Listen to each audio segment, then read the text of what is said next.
is up, RetroManiacs? Welcome to the Retro Card Chat Podcast. My name is Mike, and I am from Mike's Retro Trading Cards.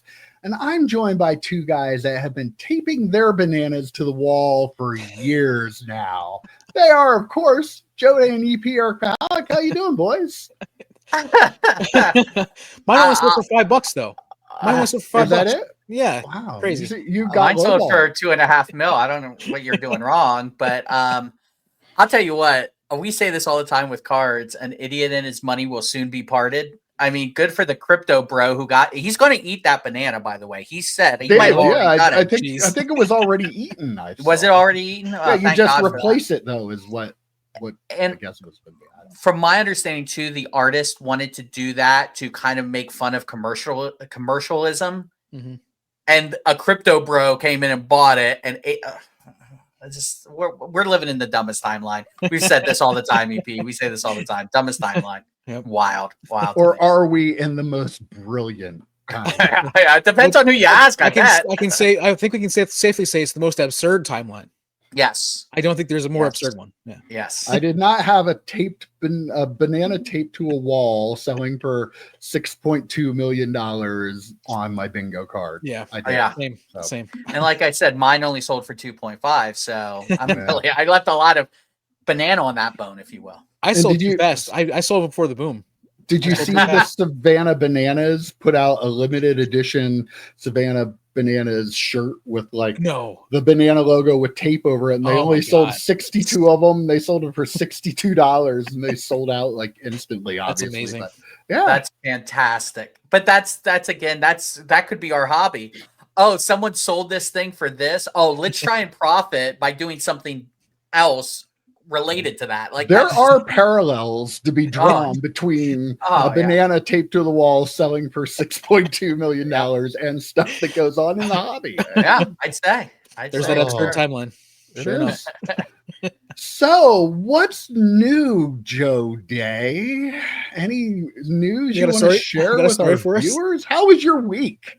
It's been a weird 10 days.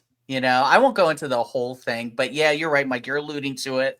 Something crazy happened. I didn't buy the last box of Star Trek Inflections from that seller, and the person that did pulled a Patrick Stewart autograph.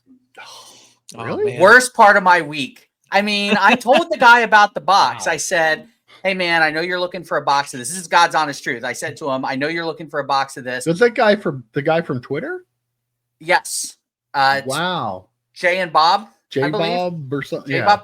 Yes. So we've been talking about it, and he pulled the Patrick Stewart auto, and I'm like, "Oh, of course you did." And that was probably the worst part of my week.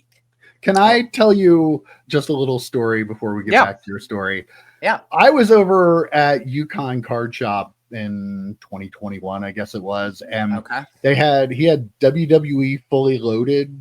There, you got one autograph per pack. And I think John had 6 of them there. And our old buddy Troy was there too. So, instead of just take them all, I'm like, sure, whatever, take one.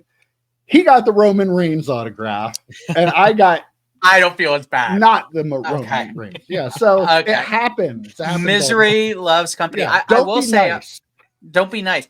I will say about this whole thing too, is I reached out to the seller who I bought the one box. I remember I bought a box of that, Quotables, and Movies in Motion or something like that. I bought all 3 from that one seller, and I reached out to the seller. Do you have any more boxes of Inflections? Before I paid and before he shipped, I said, I'll buy them if you have them. No response. What a great seller, right? Be a better seller. What the heck? No response. Then 2 days later, he posts another box, just like a relisting kind of situation. So he clearly had at least 2. So that's when I reached out, because I had bought the 5 from the other seller. That's when I reached out to J Bob and said, "Oh, hey, you've been looking for a box. Here you go." And because I didn't want to buy that one, because then I'd be asking the guy, "Do you have another?" Because I'll buy what you have. And I didn't want to be non-responsed again. And yeah, there we go. Patrick Stewart auto doubled his money on the cost of that box, probably a little less, but yeah, that was a bummer. And it's always better I have that card in my collection, but it's always better when you pull it yourself. So yeah, that's the worst thing that happened to me all week. That is a terrible, terrible week. Terrible story, dude. Sorry. I mean, there was one other thing. Oh, really? Right. There was one other thing. Do we have thing, time, EP? I'm not sure. We probably should just move on. Should we move on? Yeah. I'll be quick. Okay, make it quick. I'll give you like 30 seconds. Okay, all right. So, funny story. I came home from work on Monday, was feeling fine. I got to bed probably 1 a.m., late. I had overtime, so I was up a little bit later. Felt great. Opened up some boxes of Star Trek Inflections. Had fun with that. Watched Monday Night Football. Went to bed. I woke up around 5:30 in the morning. I have to wake up around 7 for work. Woke up about 5:30 in the morning to very, very painful stomach pains. Very painful. Now, at first, I thought I just had to take a really big shit. I'm not going to lie. Like that was my first thought. Of course. And you know how it is, boys. If you really have to, like, you'll pay good money to have a good one, right? Mm-hmm. Yeah. And I'm like, that's probably what it is, whatever. So I'm like, I'm kind of holding my stomach, and I'm texting my boss. I'm like, I might be running a little late today because you don't know how long it's going to get to the trains to get moving, right?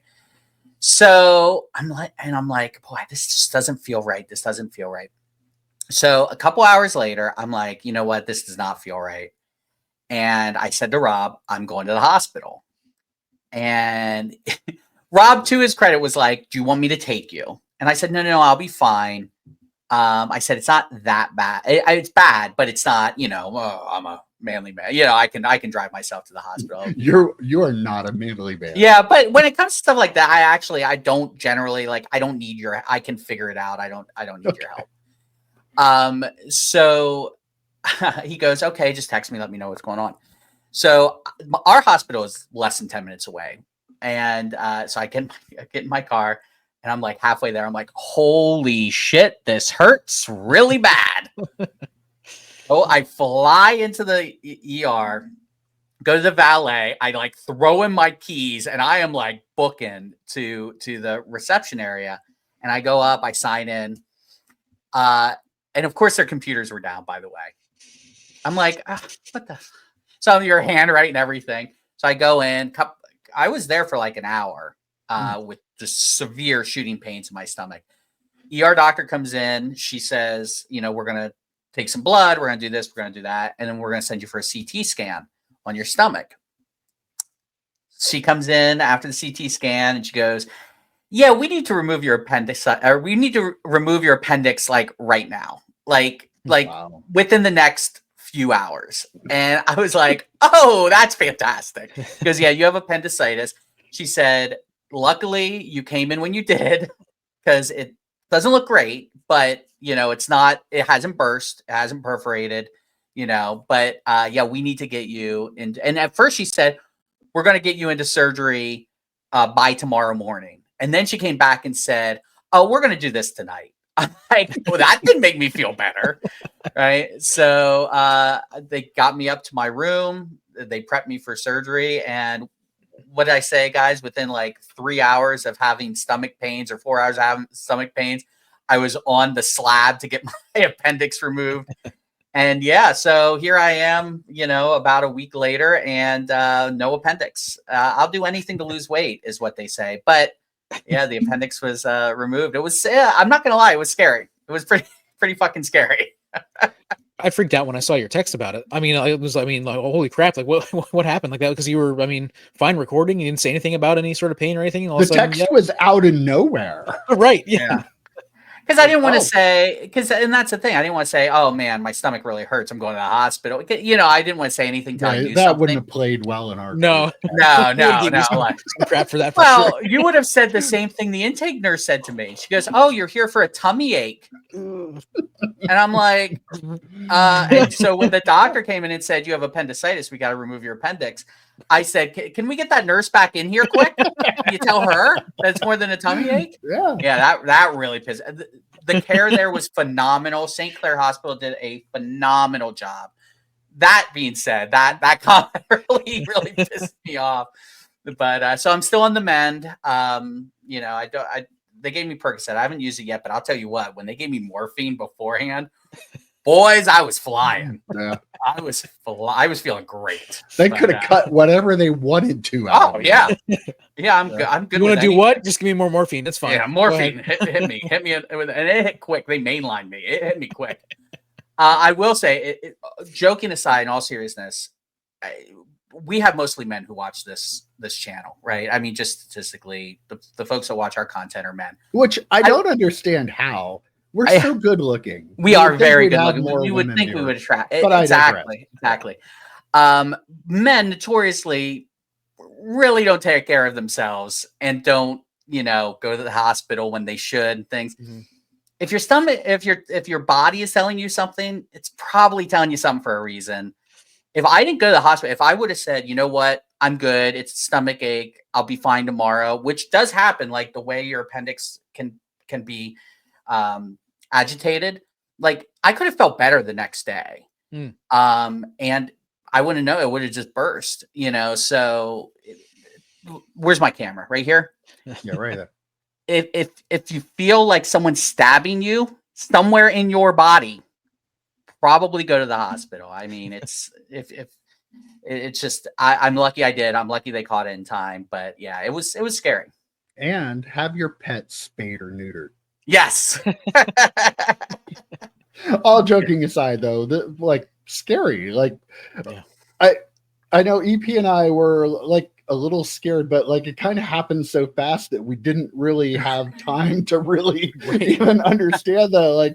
Oh God, Joe's going to surgery, and this isn't the best thing in the world. No. It was kind of all done with before I even had time to really think about.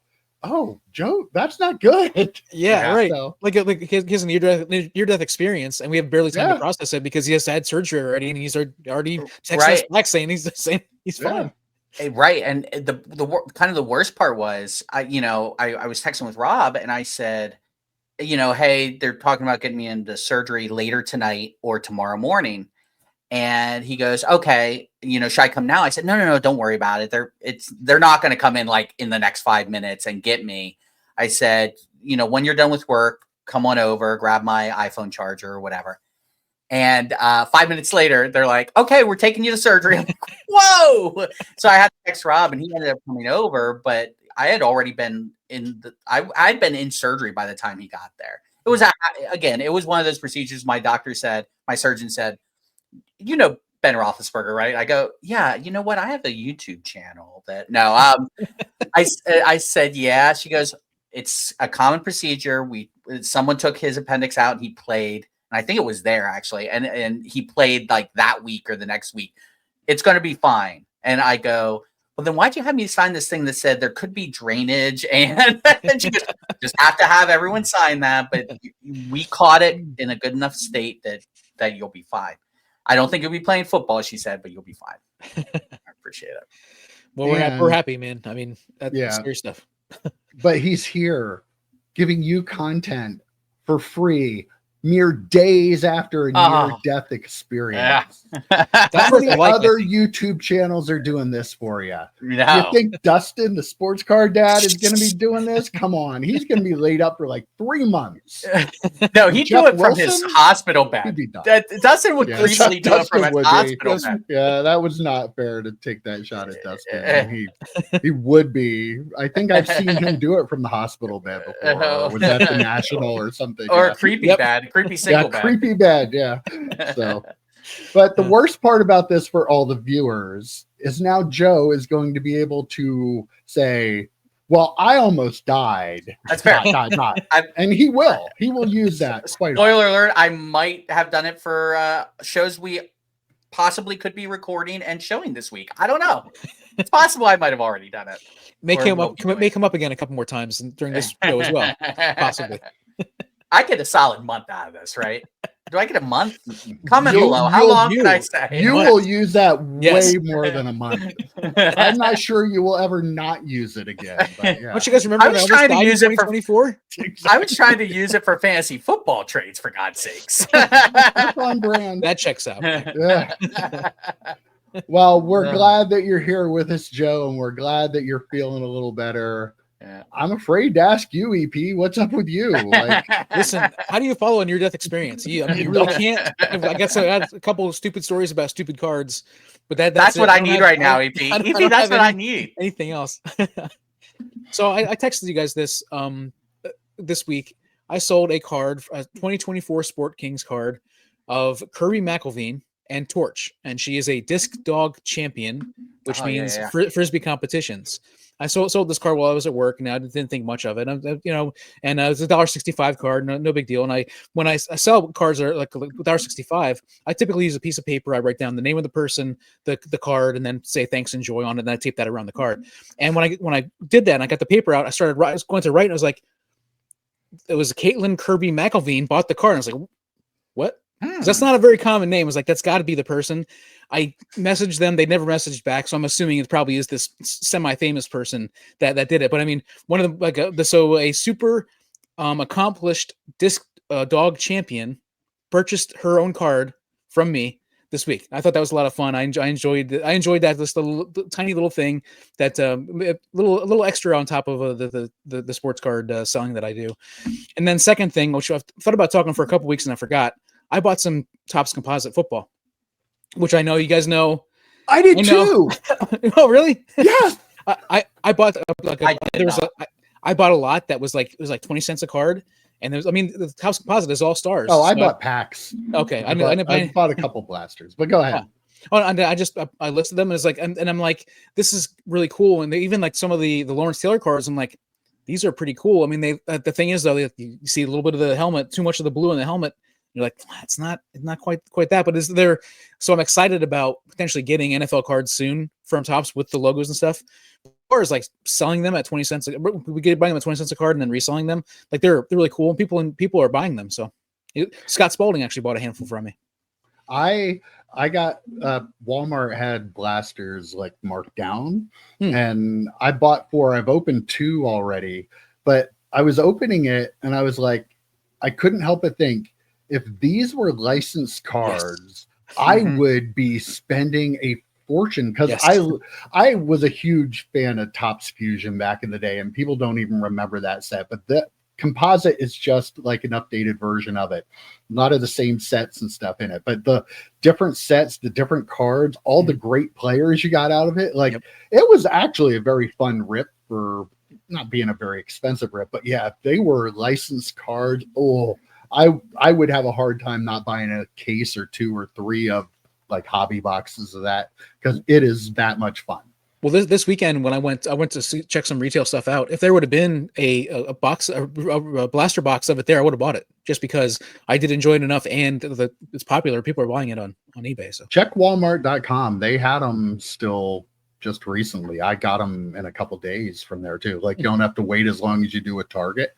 So I think they're marked down to like $24.99 or $23.99. So yeah, good stuff. So interesting. You already had your time. No, I want to talk about EP. So I almost died. Okay. So okay. So I looked over and to see if I could find my Joe Day 1991-1992 Joe Day Upper Deck hockey card. Because I was joking with you guys when you sent us that info about the disc thrower, the dog disc thrower. I was like, I was going to buy like in bulk Joe Day cards because I think it'd be funny to send those out to some viewers. And I'm thinking the same thing. Would they think that this is the hockey player who is retired and moved to Pittsburgh? Yep. And there's no other way it could be. As for Topps Composite, I agree. It's a fun rip. I watched a lot of breaks. I watched a ton of breaks. Our buddy Dane from Dynasty Breaks does a lot of like mix and match, and he includes Topps Composite. He loves it as well. That being said, there are a lot of crap autos in there. So prepare yourselves. Like it's not all Anthony Richardson and stuff like that. There's a lot of like Bobby Hebert. No offense, Bobby. But there's a lot of those type of autographs, which people seem fine with the Fanatics products, but flip out with the Panini products. I don't know. EP would love it if he pulled a Bobby Hebert, I'm sure. But The reason why I would just go with the blaster, just because, just to get some of the base cards, because again, they're all stars and stuff like that. Maybe a refractor or something like that. If I get something like that, that'd be cool, or a couple inserts. But I just would stand mostly for the base cards.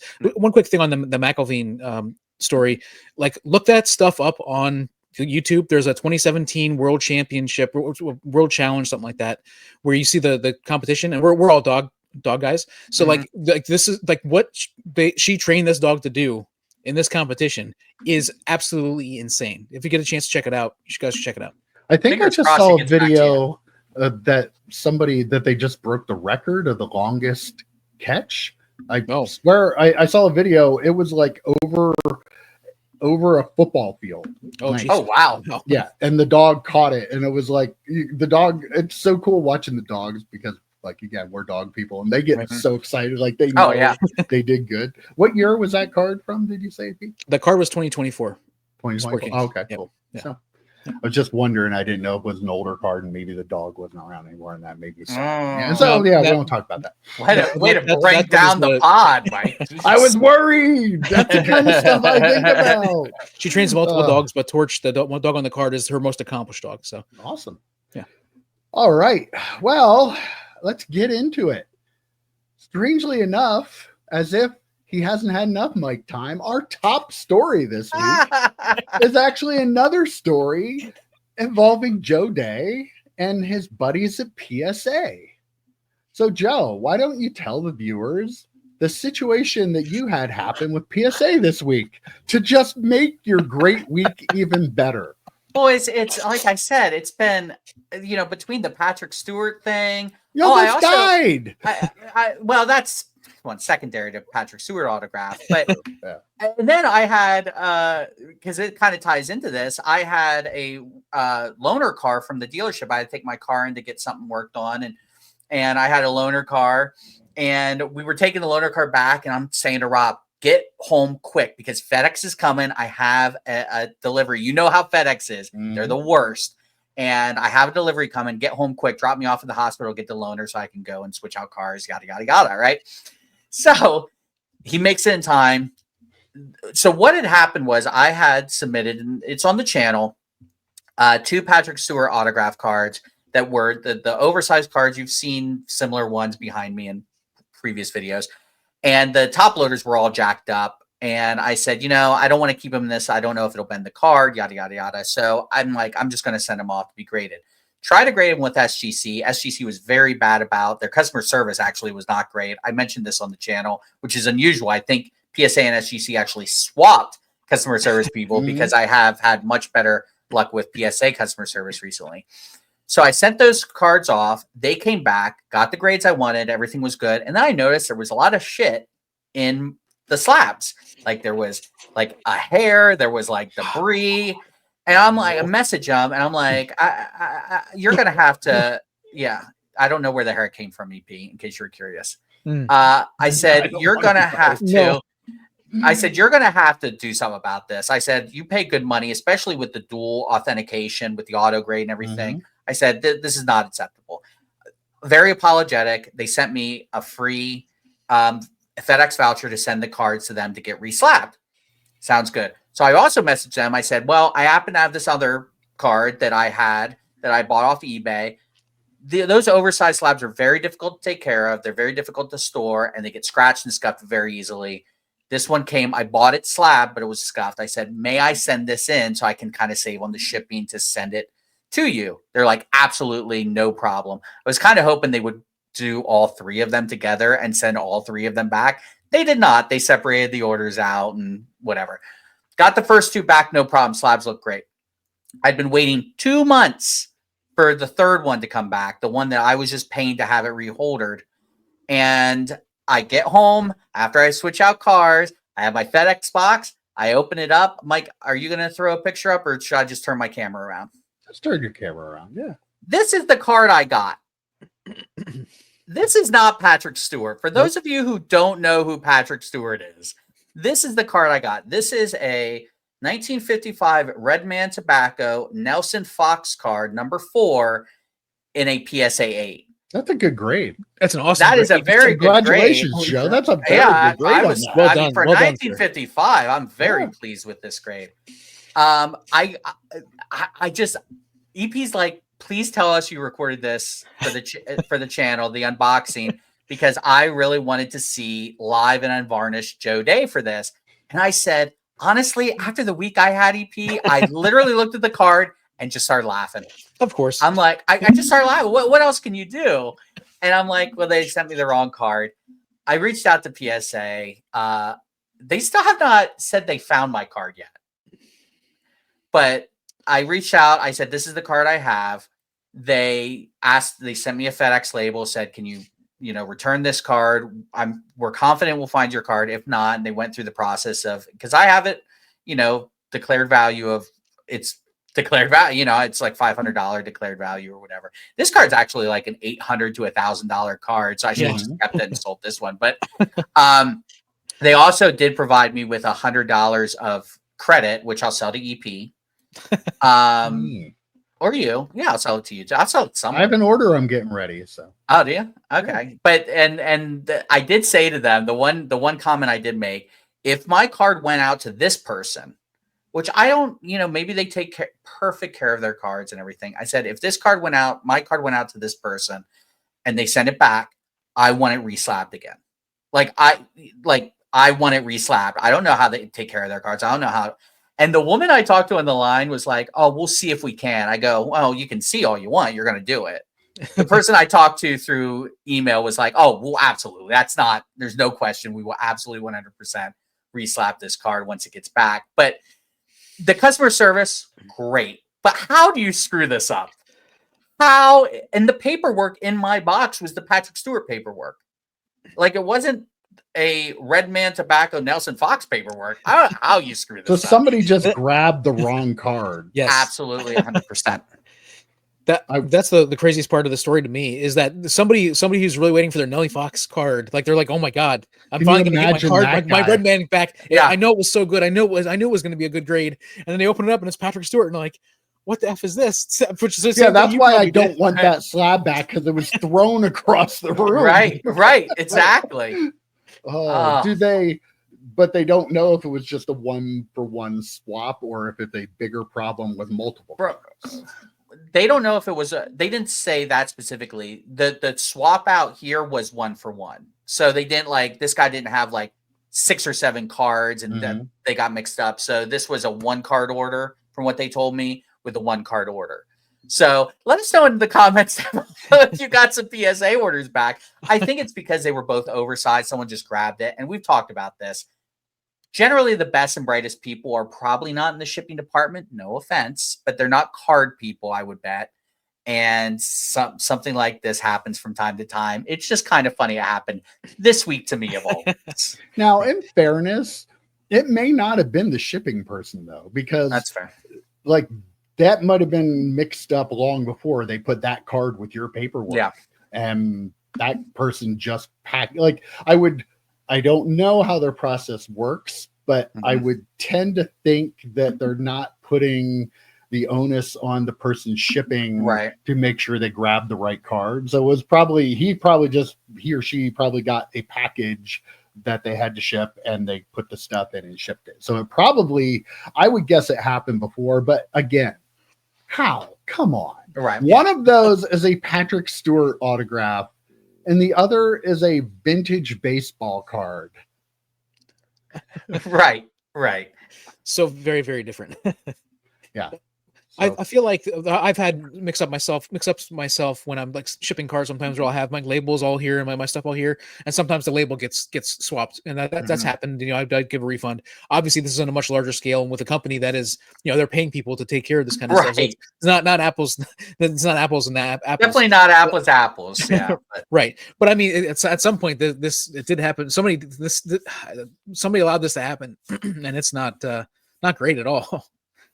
Yeah, it probably happens more than we realize. Yeah, the volume they get has to. Yeah, right. And I was in a good mood considering everything that did happen this week. I was like, you know what? I'm not going to lose my mind about it. It is what it is. In the grand scheme of things, I suppose they got me on a good day where like the previous day I was having my appendix removed.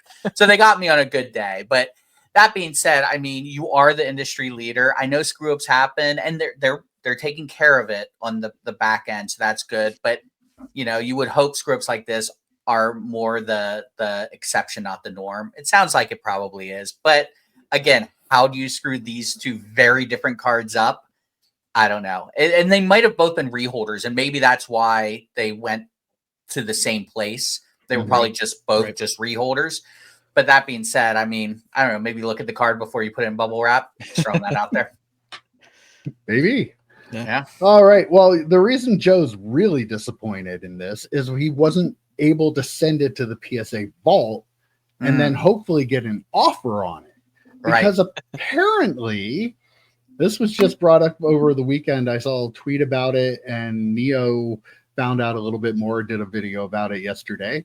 And PSA is now, if you have cards in the vault, I guess they are taking offers from bigger buyers that are looking for certain cards. And if they're looking for the card that you have, when you look at the card in the vault, you will see a little option there to view offers on the card. If you click on that, your card will come up.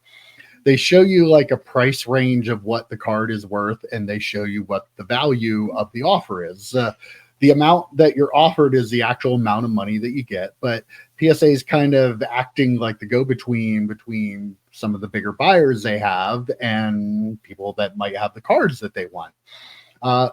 Interesting for sure. I guess PSA did put something about it on the website. I wasn't able to find it this morning when I was looking, so it wasn't on the front page. It wasn't one of the options up top, so I don't know exactly where it is, but I think there's a kind of an interesting little caveat to PSA. They're grading the vault system.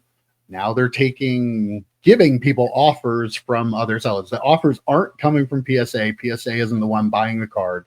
That's, I guess, I don't know if they're how they're associated with PSA. This is stuff that, as the time we're recording, hasn't come out yet. But what are your thoughts about this? EP, let me know what I was going to say. EP, you go first. I've been talking a lot. Well, no, I feel that this is smart on PSA's part. Like they're trying to. I mean, you're going to avoid the eBay fees, all that sort of stuff, which a lot of people don't like. That it can. They're going to grow their fan base. Like the PSA people like PSA and go through PSA are going to continue to like PSA even more with this. And it probably is a very small group people that are like huge submitters or something like that, or have probably spent a lot of money with PSA as it is. So that's probably I'm guessing where that comes from. I think it's a good move. It's good for the buyers. It's good for the sellers and good for PSA. I mean, obviously, anytime you introduce something new like this in, you add the potential for mess ups to happen. So yeah, but I think it's good for everybody all around. I think. As you were describing it, and maybe I misheard, but as you were describing it, it didn't feel like something new. Just because doesn't ComC do this? They have your cards and they allow people to send offers on your cards. Yeah. Isn't that kind of what they do? That's ComC, you have the card for sale. This is just a card you have in the vault. It's just chilling out. Yeah, in the vault. you're not. Okay. Yeah, you send your Patrick Stewart to the vault to keep it there. Somebody could make an offer on it. You looked at it, oh, I have an offer on this. I gotcha. Okay. So it is different, and it's definitely not something that I think us and our viewers generally will take part of. It does feel like this is a benefit to like big fish, bigger collectors, kind of having like that back room in the poker room where it's like, okay, high rollers, come on in. We won't be taking as much from the table. The example shown though was like $100 offer on an Arch Manning Prism card. Really? So, yeah, it's not a super high end card. Yeah. And they're not charging any sort of fee to do the transfer at all? Not to the person getting the offer. I'm sure they're getting some money on the other side of it from the person buying. But I find this interesting because the one thing in the hobby that I think this hobby really needs that I've talked about before is a wanted to buy marketplace. Like it would be great to have like I've always said, it would be great if eBay allowed people to list things they wanted to buy.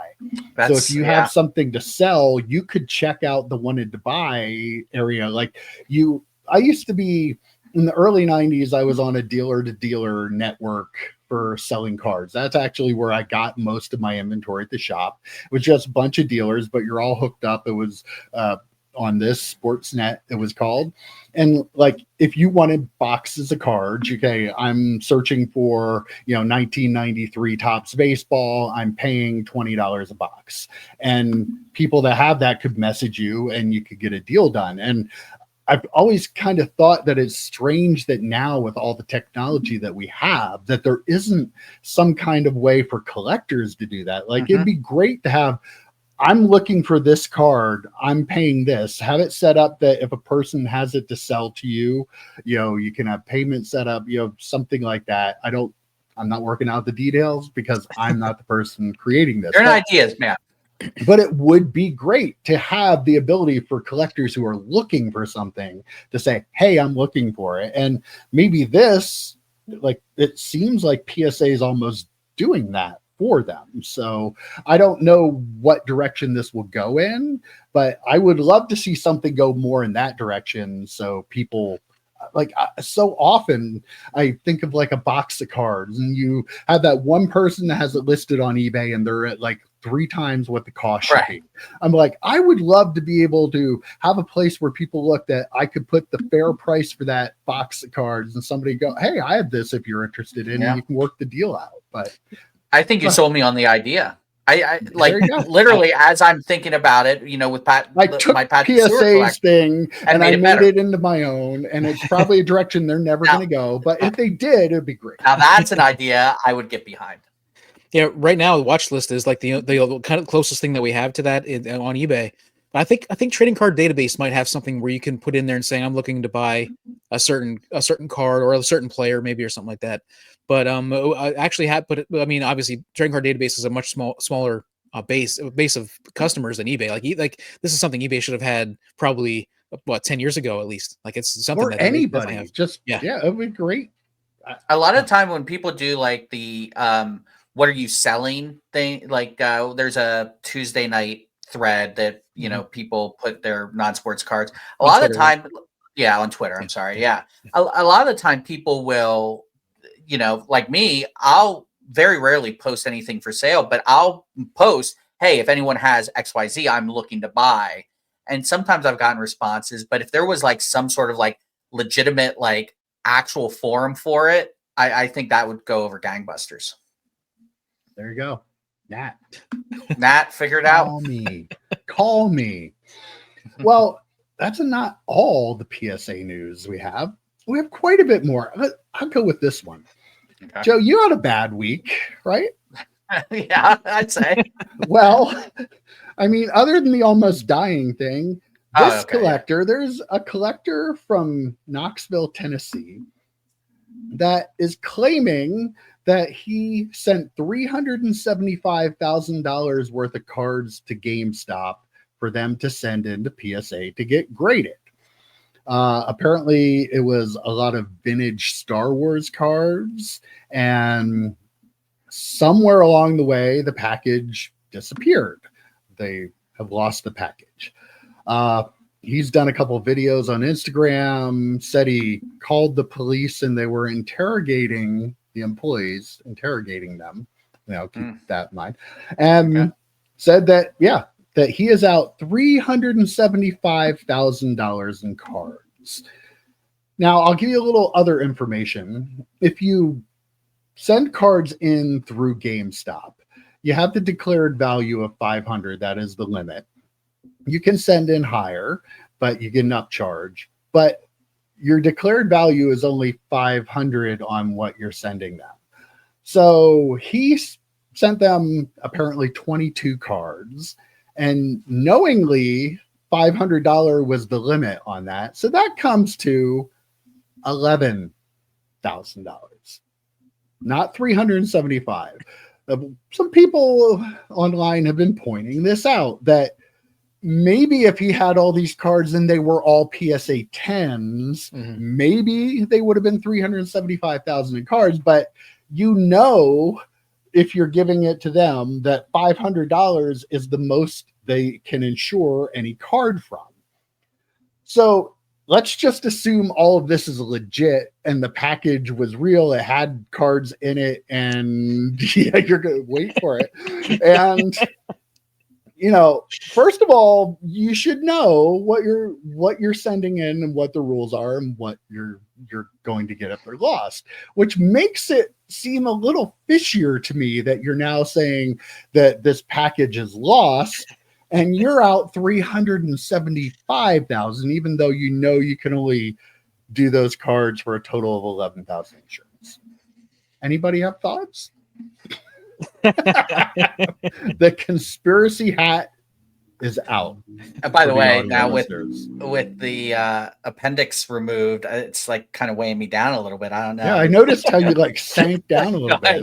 That void you had in the middle of your torso. Yeah, that was like load bearing. Yeah. How heavy is that helmet? It's pretty big. Pretty heavy. So this is an insurance scam, right? Can we all agree on this? I'm not going to say it is. Allegedly. Allegedly. It looks like it could allegedly be. Could I allegedly say that this really sounds like an insurance scam? Because I'm sorry, if you are that stupid, first off, if you're stupid enough to send in $375,000 worth of cards to PSA through GameStop, you deserve what you got, right? Like, if you're that dumb, what are you doing? You're sending those directly. You're maybe even just flying to PSA. Yeah. You're like, I'm sorry, you have $375,000 worth of cards. You're not taking them to GameStop. Your hope is that a GameStop employee can be a fall guy and be not to steal them, but potentially to lose them. And then, I'll file a police report. And now I can say, well, I declared the value of these. These were worth $375,000. This is the money I want for them. Woo! This is doesn't quite add up. If you tell me we're going to look at this story in a month, and the guy who is submitting these cards and put the police report in is now being charged with fraud, I would not be shocked. That's all I'm saying. Maybe he's the most up and up guy in the world. Big churchgoer, I don't know, loves kids and God and all those things, and this is not what's happening. I'm going to call bullshit, though. I'm pretty sure this feels like allegedly an insurance scam. Before we start the show, Mike usually goes over the list of topics, and there's always a couple that I have not heard about. And this was one. I heard the $375,000 to GameStop. My mind started racing. I was like, "Oh man, this is crazy. This is wild." But then he started going over the details, and I'm like, 22 cards. Well, okay, like right. What, first off, like Joe said, I wrote down notes. It's like $375,000. Why? Question mark. Like, why would you take? There's no way anybody with their right mind would take an actual $375,000 order to GameStop. If you had those kind of cards, you would know not to take it to GameStop. You would take it yourself. I feel like that's. Again, always allegedly, but this is definitely smells fishy, right? Like then the employees were interrogated. Like, I don't know how many employees are there, but you divide that by 375,000 by number of employees. They could be probably pretty good payday, right? Probably could, yeah. Allegedly, again. I wonder if he knows anyone that works. I wonder if he knows anyone that works at GameStop. Allegedly, I'm just saying. Yeah, there's a lot about this, but doesn't add up. One of the potential outcomes could allegedly be it's all a sham, insurance fraud. Another one could be that he legitimately sent them 22 cards and it got lost. And he decided, since they lost them, I feel like these cards would have been worth. Would there be 22 vintage Star Wars cards that would come to 375? Maybe in PSA 10s. Maybe they were all PSA 10s. If they were all PSA 10s, that's possibly. Still a lot like the first per series, card. Yeah, but if they were like the first series and like all like Vader and Luke Skywalker, are those like $20,000 cards in 10? The C3PO penis one, the C3PO penis one probably is well above that, right? Like that's a big time card. The odds of them being 10s, though, Mike, Come on now. That's the thing. Yeah. Yeah. Everything. And that's they're why not- declared value is a sham. We talked about Right. declared value last week, didn't we? About another, you know, they're getting rid of declared value. And yeah, this might push them in that direction even harder to get rid of declared value. Yeah, I feel like may have sent them to him, may have gotten lost, and then he may have made this into a bigger embellished a little bit, maybe overestimated the value of the cards that were in there. That wouldn't surprise me that that's where this ends up being. He's mad because they lost their cards, understandably, but well, these would have been worth this, probably not, but yeah. Which if you really thought they were worth that, you weren't sending them through. Yes. They're probably 4s and 5s, maybe cards you had from your childhood or you bought at a yard sale. They weren't 10s. And I'll tell you what, PSA with this deal they have with GameStop, which it sounds it's like more of, it's more than just we'll be a group submitter. Feels like a more official deal. Nat right? Turner was put on the board of directors at GameStop. Yeah. Yeah. So like this is like an official thing. If you are PSA and you are working with GameStop this exclusively and this, closely, you need to have PSA people go to GameStop and say, if someone comes in with $375,000 worth of cards, tell them to not go through you. Like that, tell them here, this is who you should contact. It shouldn't be like, oh, hey, almost $500,000 of cards. I, making minimum wage at GameStop, feel totally comfortable handling these for you. That should not even be an option. I put a little bit of this, I'm sorry, on PSA and GameStop for not training their employees to not take $375,000 worth of cards. But they didn't. They did. They took like They took like $1,000 worth of cards. They took some beat up Star Wars. Right. If they ever show up, we'll find out they were all like creased and corners. Yeah. I can't wait to see these cards, man. That'll be fantastic. Well, that's not the only PSA news we have. We talked before about the PSA vending machine, right? Uh-huh. Well, apparently it went away for a little while, but it's back. It is back at the Plaza Hotel and Casino in Vegas, rebranded a little bit. It is now, let's see, I have it written down here. It does, instead of just having the big PSA on the top, it has a big like board, like LCD screen, and it is called a PSA Dealer Machine now. But it has the whole board on it, all kinds of stuff. Still, I guess, apparently doing really well. There were some, apparently, from an article that was out there, the Casino Commission is kind of trying to figure out exactly what this machine is. They didn't know if it was considered a slot machine or what. So that's not great. That was the part, like, at some point, some regulatory committee, especially having it in a casino, is going to go, what is that? Because are there odds? Do you know what you can even get out of it? Is there a list? Yeah. I don't think there is. There's nothing that has been seen or nothing anybody's shown. So if they decide that that is a gambling device, but they're not giving anybody any odds, that could be a big problem. And it could open a whole other can of worms when, attorney generals and states and stuff go, oh, well, look at what Las Vegas is talking about there. And I feel like this damn machine could be the can of worms that could lead to a whole lot of other stuff happening in our hobby. Am I just being a drama king? I don't know.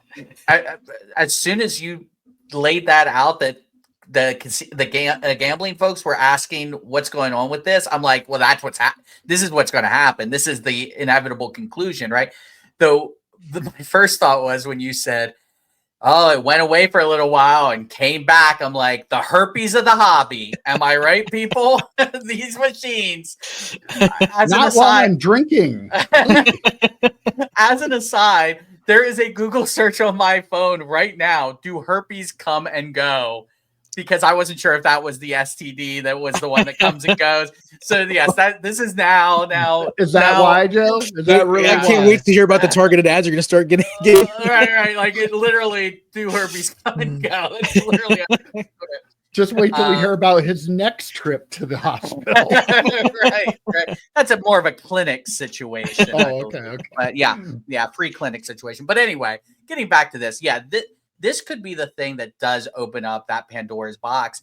That, like, can you imagine Ruben sitting there going, "I've tried to skate past these regulators, and PSA is just throwing machines into casinos. What is going on right now?" So this could be it. This could be that Pandora's box. And I'm here for it. Fingers crossed that it is, because this hobby does need some regulation. And, again, separating an idiot with his money. If you're going to do this, if you're going to go to the machine, I would rather just put $50 on a blackjack table and just take my chances. Like, this seems ridiculous. Yeah. So you said casino commission. We're gonna go to the casino. There's a lot of letters there. So the casino commission. As soon as you said that, I thought to myself, like the second you said it, I was like, oh gosh, this is probably the thing, right? This is the thing that this is how it happens. Like this is the beginning of the end. For the people that are on that level, that's not us at all. But like we talked about the price fixing and all that sort of stuff. Like once people start putting their binoculars on and they start looking at the hobby, they're gonna find a lot of crap that they're going to start to regulate. Like, there's no doubt about it. And just one last thing, when we were talking about the PSA dealer on the machine, I pictured for a moment them just having the same machine, but then just like pasting the word dealer next to PSA, or like a piece of paper, a little piece of duct tape with dealer. Yeah, it's totally they fixed it. It's totally different.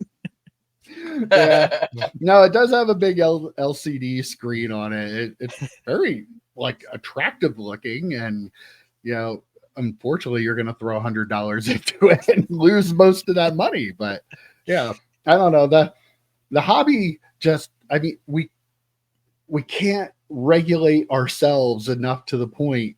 That's why, I know people are going to disagree, and I'm not here to debate whether the hobby being regulated is good or bad. But I just feel like people just keep pushing the limits and acting like, oh, never going to happen. And at some point, it's going to. I have a feeling that every industry that was unregulated probably had the same feelings that a lot of people in the hobby do. That they don't look at this stuff. Yeah. Oh, this isn't enough money. Fine. They don't care until the day that it wasn't. So again, if we can't do a little better job of regulating ourselves in this hobby, at some point. I don't know if I'll still be around. Maybe it will, maybe I won't. But at some point, somebody else is going to go, you know what? You guys need a little more oversight. And I know none of us really want that. But again, if it happens, it's going to be our own doing, because the shit that people pull in this hobby, and just now it's out. Like the difference is back in the day, this stuff happened, but it wasn't just everywhere and out in the open. And big companies are involved in breaking. Fanatics is all about breaking. Oh, yeah. And they have a gambling company too.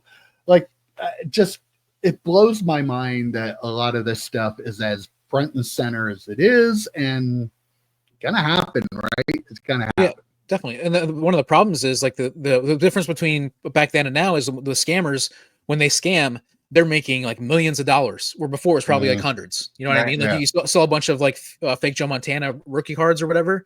You're going to make, $20 a card or something like that. Where now we're talking about like millions and millions of dollars. So if other people are out there, they're not seeing the regulation coming down the line. Like they're just not paying attention. They're living in a dream world. Right. And something like even Whatnot, like, yeah, they're a big company, but except for Blake Martinez getting kicked off of it, like you can kind of hide that kind of stuff. But when you're throwing it into a casino, it's like going up and mooning a cop. Like, what are you doing?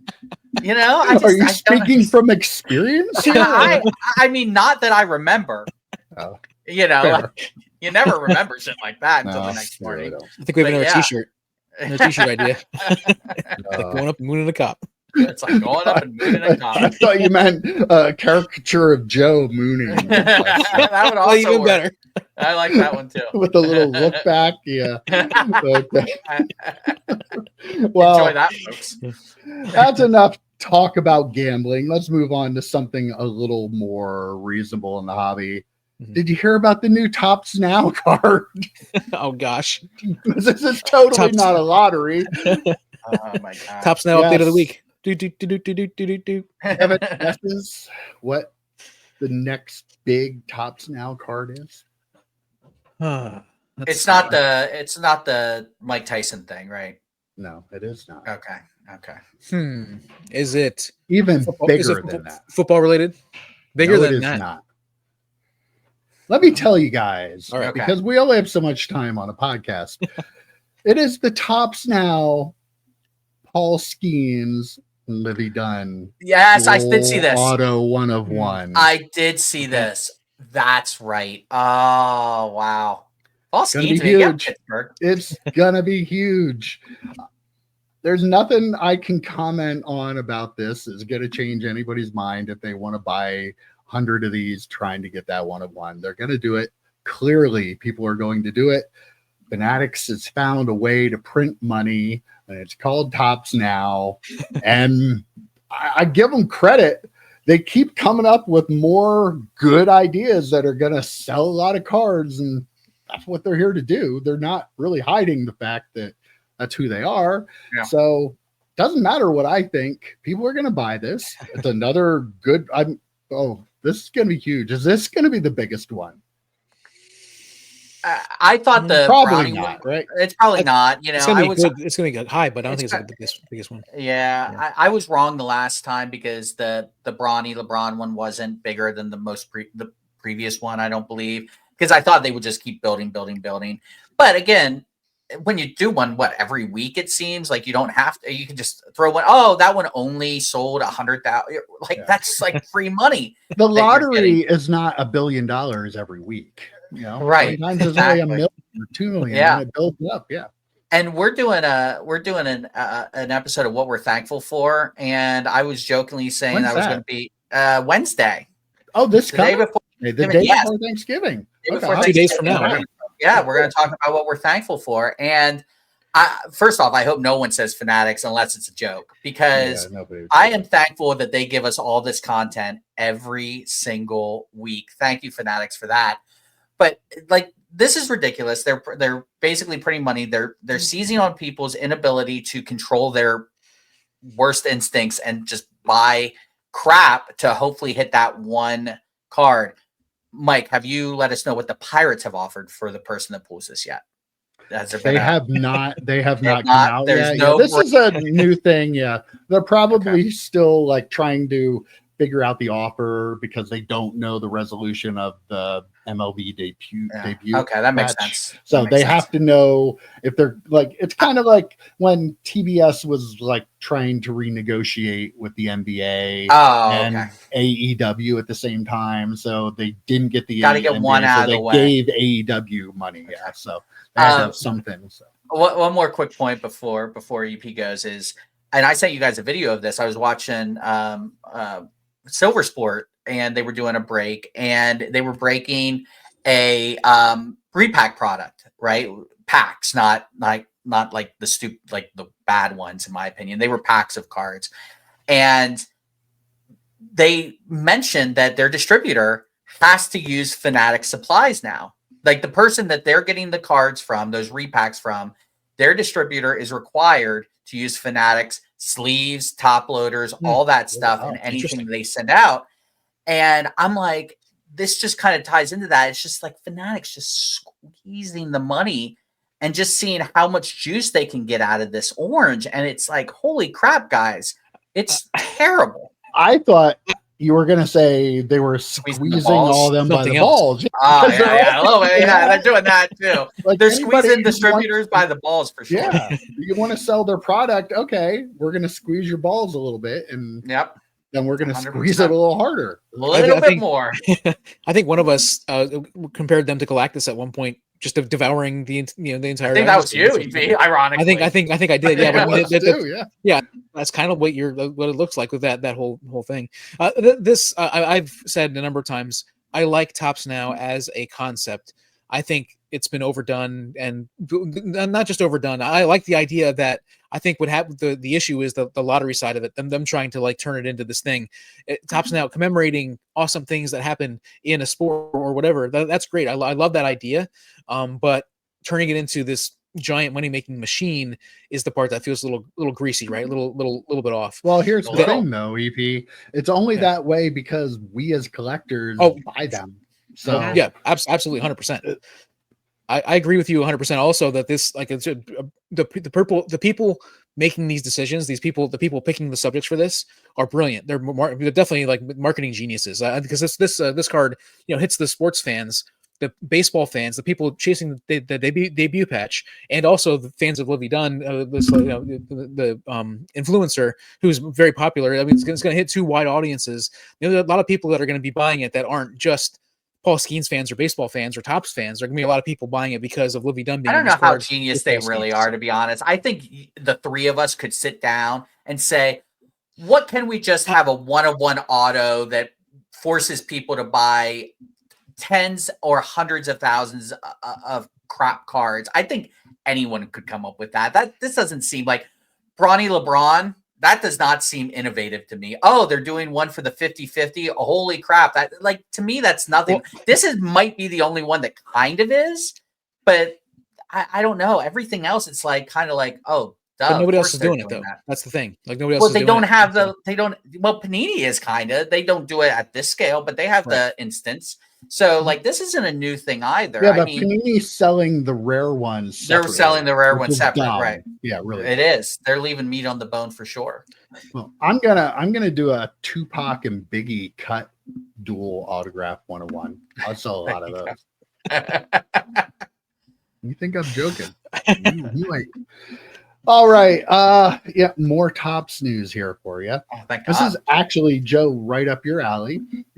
Sadaharu O, the all-time home run leader from Japan. Might have been in Japan and not the MLB. So, he had 848 home runs, I believe it was. I believe you're right. Yeah. 868. I'm sorry, I had it written down here and I couldn't read my own writing. He's 84 years old, but he is going to do some autographs for Topps product. I crap on Fanatics Topps, but I give him credit for this. It's kind of cool. Now, not going to be easy to get. Apparently, he is going to be in 13 different sets across the end of 2024 and 2025. The first one was Chrome Update. He has autographs. I think he has 13 in there. He's only doing a total of 24 autographs over the 13 sets. So these are going to be reserved for one-of-ones. They're going to have one of him and Hank Aaron. They're going to have a triple auto of him, Babe Ruth, and Hank Aaron on a card. So they're going to make some cool collectibles out of, one of the most historic baseball players of all time, the biggest baseball player that didn't play in the MLB. And I think it's cool that he's going to have some cards, and not something I'm ever going to be able to get my hands on. They're going to be way too expensive, but for collectors that buy that product, I think it is a nice addition to something, and something that's pretty much long overdue. Like, he needs to be celebrated for his greatness as well. And I'm glad they are. I don't know if I said it. He's 84 years old now. Yeah. So I think it's pretty cool. Yeah. I love it. We'll and you're a big baseball. Huge. I'm going to be ripping to try and get one of these. We throw Fanatics, rightfully so, under the bus for a lot of the shady stuff that they do and the money grabs and stuff. This is a fun thing. I assume he'll have like a duel with Shohei, like that. I mean, that would be pretty great. I wouldn't be surprised. Yeah. So you hope though that the people that pull these, or whoever Fanatics decide should pull these, I hope that they know who, like, the historical significance of this. There's going to be a breaker that pulls no idea. Oh my God. It's going to be ugly. And rightfully so. If we didn't do this and I was but again, wouldn't be my job to know. Like, breakers should know. If you're going to open up this product, and it's probably, I would say one of the product hits, right? I mean, if there's only one, maybe two in a product, like this should be a massive product hit. So hopefully they know what they have, but I wouldn't put any money on it. It's not shiny. It's not, you know, a Joe Burrow or Justin Herbert. What is going on here? I have a feeling they'll make these pretty shiny. Like this is a huge deal in my opinion. Like this is one of those names that baseball fans like knew about. Like we heard about this player, this like legendary player from Japan, and so like it's very cool. He's had so few cards from Topps. Like it's like I think he's had a couple, like maybe in like an archives product or something like that. A few years ago, I saw somebody post something about him having an auto in that. But I love that it's super. I thought for sure they'd end up with like hundreds of these autos. That's super limited, 24 cards across multiple products. I love that. It's a really good idea to keep the number of them out there down. So. Yeah, and he doesn't have to, at 84 years old, sign 1,000 cards. Yeah. Hopefully they're, by the way, I hope they're on card. I hope they're actual cards too. Yeah. I know, like, I know people are okay with stickers, and most of the other players will be cut autos, you know, obviously, but like, I really hope they try and do something that it's not a stick, because again, 84 years old, Patrick Stewart doesn't do sticker autos very well, and he's 84. So I'm just saying it would be nice if they actually gave him a nice big area to sign and not just a sticker with half of his signature on it. All right. One other little story before we wrap up here. I saw this week. There's a collector. There's a baseball player for the Rangers, Evan Carter. And this collector pulled a 1-of-1 of Evan Carter.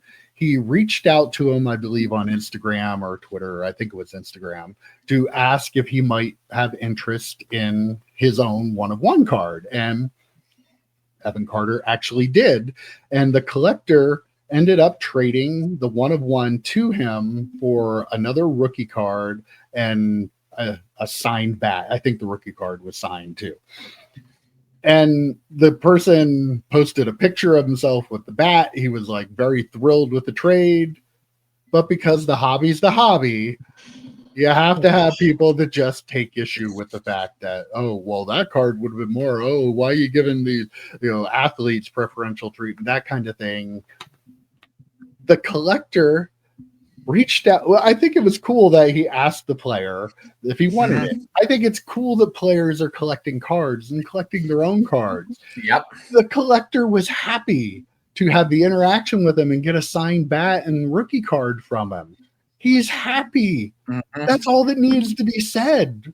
Oh, that's cool is all you need to say. You're happy for what happened to you and the outcome you got for it. Don't shit on that. Like, what is there to shit on? Be happy for that person because they're happy. My God.